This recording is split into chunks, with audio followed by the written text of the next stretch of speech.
सत्संगत जी, प्यार से कहना दान निरंकार जी, जहाँ सभी सत्संग के लिए आए हैं और ये रूप सत्संग का और जो बात मैसेज मिला, चाहे जिसने भी दिया हो, वो यही कि एक भक्ति भरा जीवन हर कोई जी सकता है, क्योंकि ये जन्म मनुष्य के शरीर में हुआ है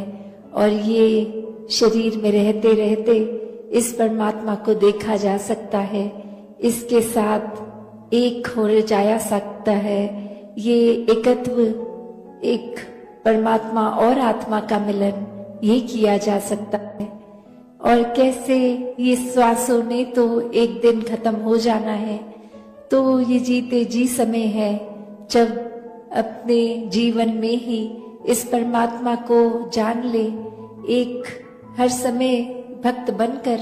इसके एहसास में हर समय अपना जीवन बिताएं और वही भक्तों का संदेश हर समय रहा हो, चाहे कोई भी युग हो, कि यही एक जीवन में आए हैं तो सबसे प्राथमिकता के ऊपर ये काम करना है। बाकी काम काज तो जीवन भर चलते ही रहते हैं, उससे भी अपने जिम्मेवारियों से भी मुंह नहीं फेरना। चाहे उम्र का जो भी पढ़ाव हो, स्टूडेंट हो तो स्टूडेंट लाइफ अच्छे से एक पढ़ाई भी करनी है, आगे काम काज या जिम्मेवारियां जैसे भी है वो करते ही जाना है, क्योंकि वो भी इस परमात्मा ने ही संसार समाज जिस तरह है बनाया है, तो इसमें रहकर भक्ति करनी है। एक अपने आप को अकेला करके एकांत में होकर सिर्फ स्पिरिचुअल होना, वो फिर एक समाज पे बोझ बनने की बात है। एक यूनिट, एक समाज की तरह रहकर भक्ति करना ही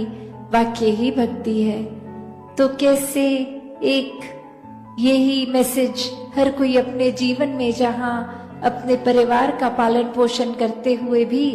भक्ति पूरे समय कर सकता है, खाते पीते उठते बैठते काम करते, जब ये ध्यान, ये मन इस परमात्मा में होता है तो सारे काम भी बहुत सहज हो जाते हैं।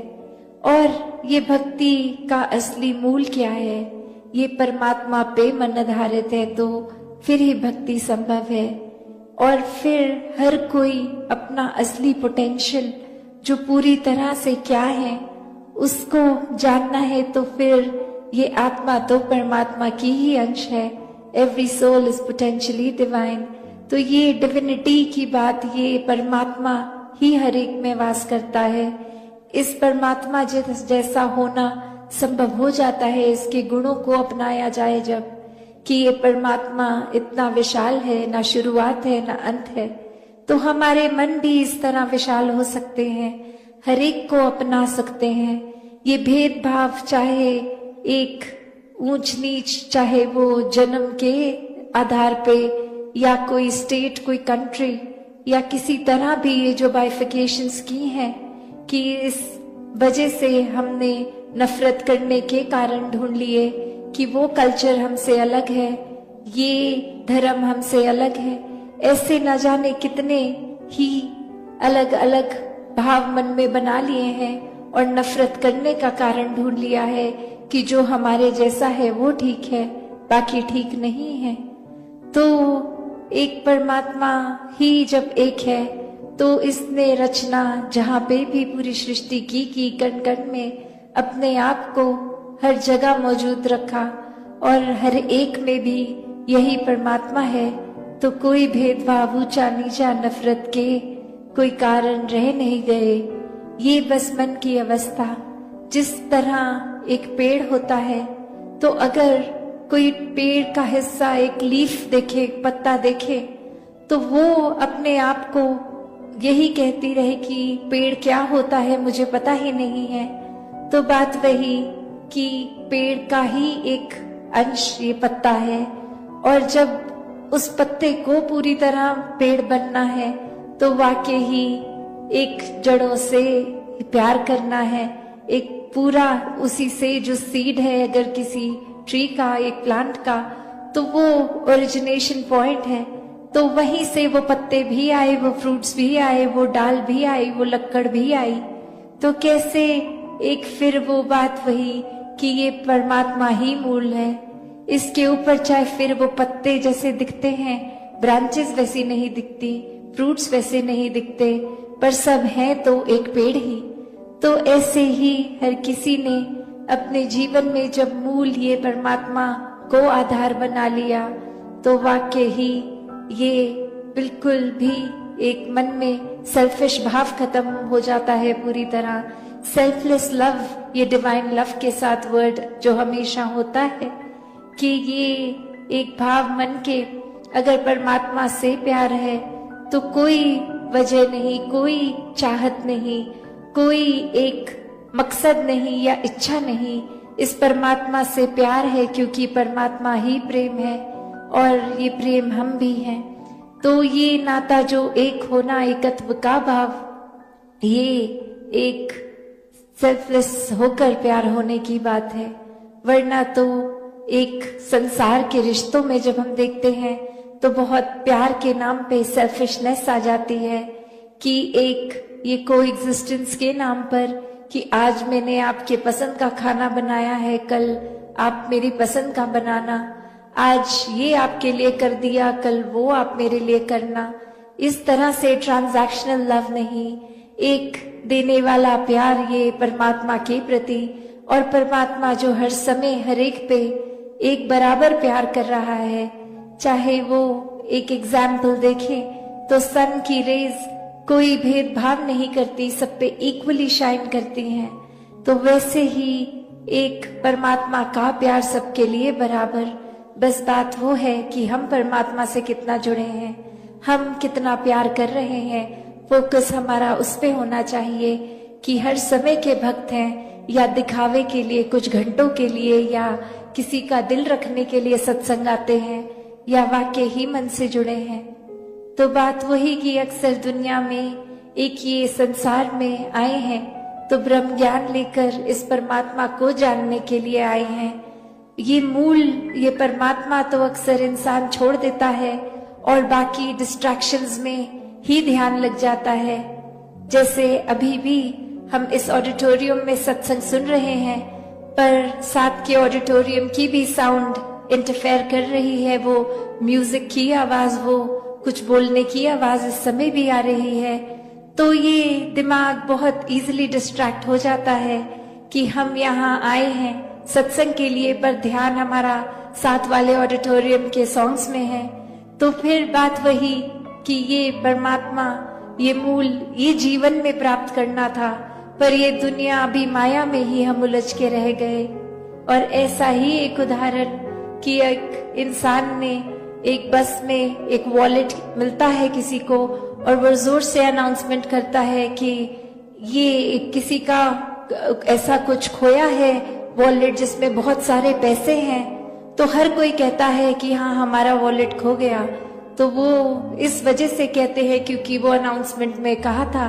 कि वॉलेट में बहुत सारे पैसे हैं। तो आगे वो इंसान कहता है, तो जिस वॉलेट में बहुत सारे पैसे थे वो खाली होकर मिला है, पैसे तो नहीं है, ये अब किसका है? तो कोई भी लेने को राजी नहीं है, क्योंकि सबका लालच वो कि चाहे पैसे हमारे हैं नहीं, पर वॉलेट मिल जाएगा तो पैसे भी मिल जाएंगे। तो बात वही कि मूल रूप में तो वो वॉलेट ही था, पर वो लालच के साथ चीज जुड़ गई। ऐसे ही मूल रूप में परमात्मा तो है, पर हम अक्सर इस परमात्मा को तभी याद करना चाहते हैं जब हमारी कोई इच्छा की पूर्ति आती है, या शरीर में दर्द है, या अन्य कोई और इस तरह बात, तो ही ये ध्यान आता है परमात्मा का कि ये क्राइसिस सिचुएशन है। तो जबकि ये परमात्मा से प्यार तो हर समय का होना चाहिए। तो ऐसा ही भाव, ऐसा ही प्यार हर किसी के दिल में तभी बन सकता है जब पूरी तरह इस परमात्मा से, इस निराकार से जुड़े। और जब इस निराकार से जुड़ जाते हैं तो वो जुड़ाव हर समय का हो। एक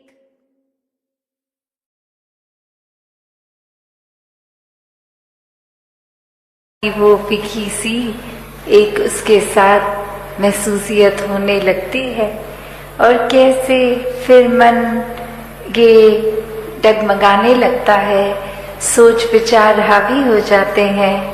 फिर मन में वो चैन और सुकून का भाव कहीं ना कहीं खो जाता है। तो ये निराकार पे जब भी अपने मन को केंद्रित जो भी करता है, तो वो भाव मन के कि ये आनंद की अवस्था से मन विभोर, तो कैसे एक अपने जीवन में हमें हमेशा इस निराकार के ही एक सोच, इसी के ऊपर आधारित, मन के भाव इसी पे आधारित, और दिल से फिर ये जो प्यार पूरे संसार के लिए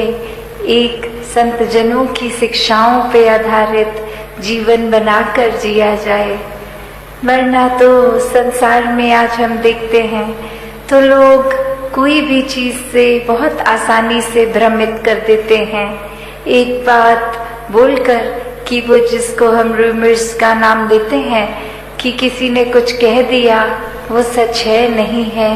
कैसे आजकल हम सोशल मीडिया पे या वर्ड ऑफ माउथ से देखते हैं कि वो बात ठीक है नहीं है, बस आगे से आगे वो बात पहुंचा दी, हर किसी को कुछ भी बोल दिया, और ये भी खुद अपने एंड से चेक नहीं किया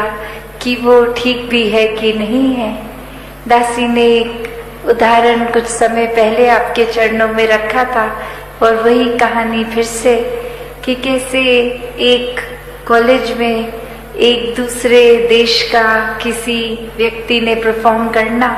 और वहीं वो भाषा जो वो व्यक्ति इस्तेमाल करते थे, बाकी अन्य वो स्टूडेंट्स उस भाषा को समझते ही नहीं थे। तो उन्हीं में से एक स्टूडेंट को मस्ती एक दिमाग में आई, और वो माइक से पहले उन वक्ता के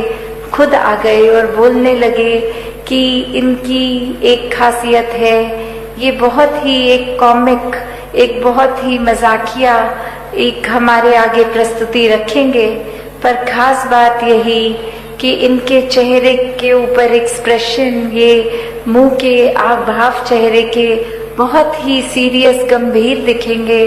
हो सकता है एक हमें उनकी आवाज टोन से लगे कि ये गुस्सा भी हो रहे हैं, पर ये सब कुछ एक मजाकिया ही इनकी प्रस्तुति है, तो बार बार इनकी प्रस्तुति के बीच में हंसते रहना है। और ऐसा वो व्यक्ति बोलकर उतर गया, और अब वो परफॉर्मर आए, और वो जब अपनी एक स्पीच, एक अपना कला पेश करने लगे, तो सभी विद्यार्थी हंसने लग गए, और वही वो चेहरा और गंभीर होता गया कि मैं इतना सीरियस कोई मैसेज दे रहा हूँ, विद्यार्थी तो सभी हंस रहे हैं,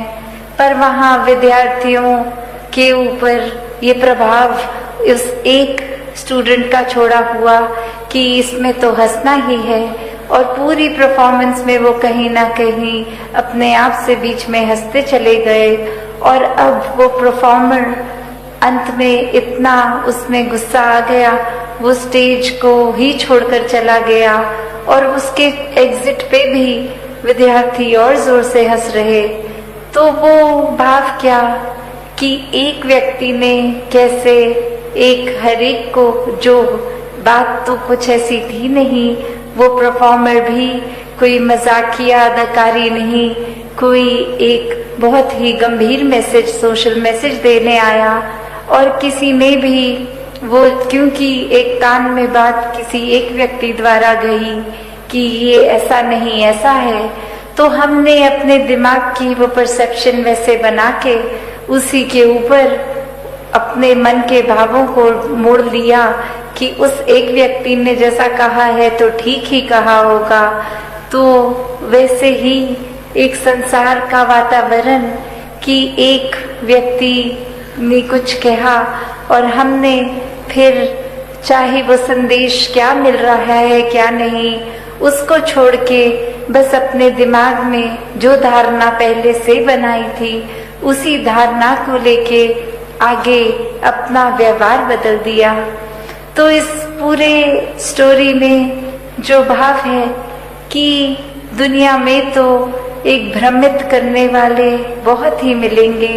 हर किसी ने अपनी मान्यताओं के अपने एक्सपीरियंस और कुछ एक स्वभाव भी कभी कभी अड़चने डालने वाला किसी का, तो उसने अपने मुताबिक अपना फायदा देखते हुए ही एक ऐसा कह देना है कुछ, तो वो एक भ्रमित करने वाले तो हैं, पर वो गलती किसकी आती है जो वो भ्रम में पड़ जाए। जब हम महापुरुष होकर, एक ब्रह्मज्ञानी होकर, तो भी अगर हम भटक जाते हैं किसी के कुछ कहने पे, तो फिर ये चेतनता कहाँ है। अगर हम इस स्टोरी के केस में देखें तो फिर भी वो स्कोप हो सकता है कि वो भाषा नहीं समझते थे, तो किसी ने जो कह दिया उसी को ही सच्चाई मान ली। यहाँ तो हम वैसे सब बुद्धिजीवी, ये चेतनता रखने वाले, फिर भी एक अपनी बुद्धि को परे रखकर अक्सर अफवाहों में पड़ जाते हैं। एक आगे से आगे वो कुछ ना कुछ मैसेज दे देते हैं। तो कैसे हमें हर समय ये अलर्टनेस, ये चेतनता, क्योंकि ब्रह्मज्ञानी है तो एक ब्रह्मज्ञानी होने का एक ड्यूटी, ये रिस्पॉन्सिबिलिटी भी है कि हर समय की चेतनता होनी है।